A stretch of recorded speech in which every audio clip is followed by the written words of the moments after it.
Hello and welcome to X&Y Gaming, another Minecraft video. And in today's video, I'm updating my End Gobber armor to the Dragon Gobber armor.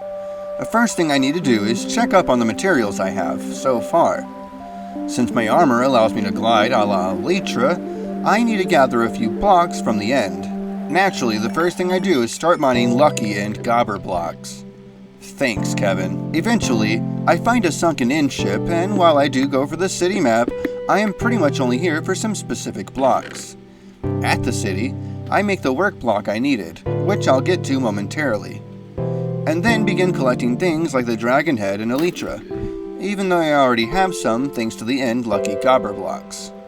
Luckily, these cities are very close to each other, and I need to grab, I think, 3 or 4 dragon heads. I only have 2 dragon heads by the time I decide to mark a location with the tally ring, so I can come back to it later. I'm out of villagers and I don't want to let them out, so I'm on the hunt for another village. Finally, I find a new swampy village, and still a villager who will trade me End stuff. The More Villagers mod allows me to trade for items like rockets, shulker shells, and dragon's breath bottles. I actually forgot you could trade for dragon heads, so I actually won't have to go back to the end, nor did I have to do that searching earlier. Oh well. Now, with rockets handy, I can freely fly around and begin hunting spooky Skeleboys for their wither skulls. All I need is 6, because I already have 1 leftover star. After cheesing the wither, I have 3 in total and can start with the crafting. I need to craft more End Gobber ingots first, but luckily I have plenty of materials with which to do so, netting me a total of 14 ingots. I make the 3 dragon stars, followed by the dragon Elytra.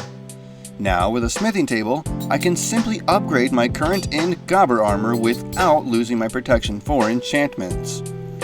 With my armor fully upgraded, I already have no more use for rockets, as I can fly as if I'm in creative, and also have fire protection, water breathing, auto hunger restoration and healing, no fall damage, and protection from harmful effects. In other words, I'm basically invincible and can free up some inventory slots. I make a Ring of the Void to retire a Tele-Ring and then free up some set inventory slots. But I've still got another hour of video to sift through, so let's see what mischief I achieve.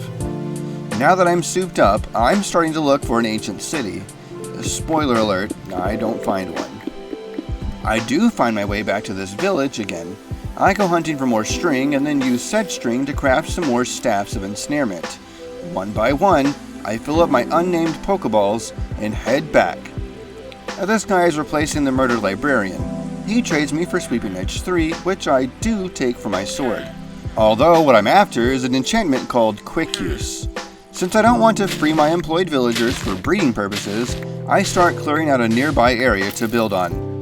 The wall is just going to be a basic 3-high wall, while the surrounding area inside dirt blocks will be turned into pathways. This way, I can help make sure mobs don't spawn in on the breeding villagers. Basically, I'll keep 2 villagers here with 3 or 4 beds. When they breed, I'll simply move the new villagers to the main hall, since the farmer can provide the food they need for breeding, I think, so I move him into the breeding area.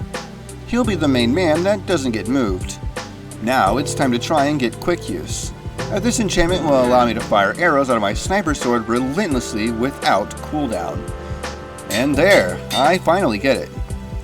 All I need on this sword now is Sharpness and Smith Blade 5. I'm pretty sure they're not mutually exclusive. Yet. Thanks, Kevin. Yes, more slaves! Like I said, I can much more easily and relentlessly destroy mobs with my sword, either far away or up close and personal. My next endeavor brought me back to searching for an End city underground. I made my way through a lot of caves, but never really found one. I did find a lot of copper, and that's pretty cool, but copper isn't a warden. So, I found an igloo, so I captured the normal villager while waiting for the zillager to get healed up. There we go.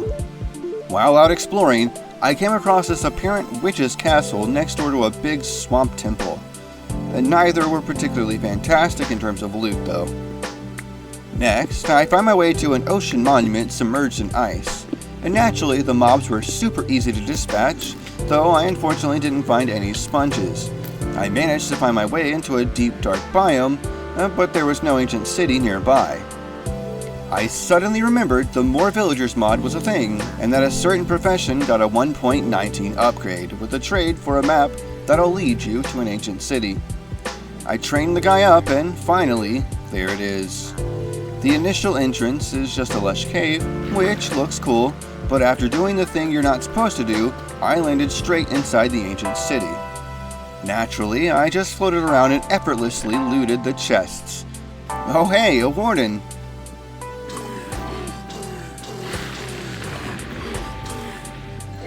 Well, he's dead. That was way too easy. Thanks, Kevin. And now, time to enjoy the Lena Rain music disc I found.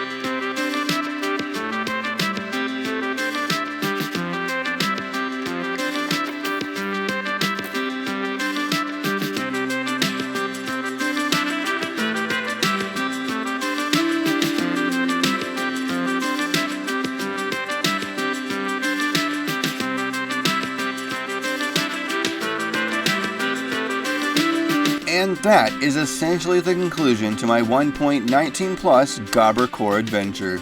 If you want to see me do anything else in it, just let me know in the comments below. And thank you very much for watching.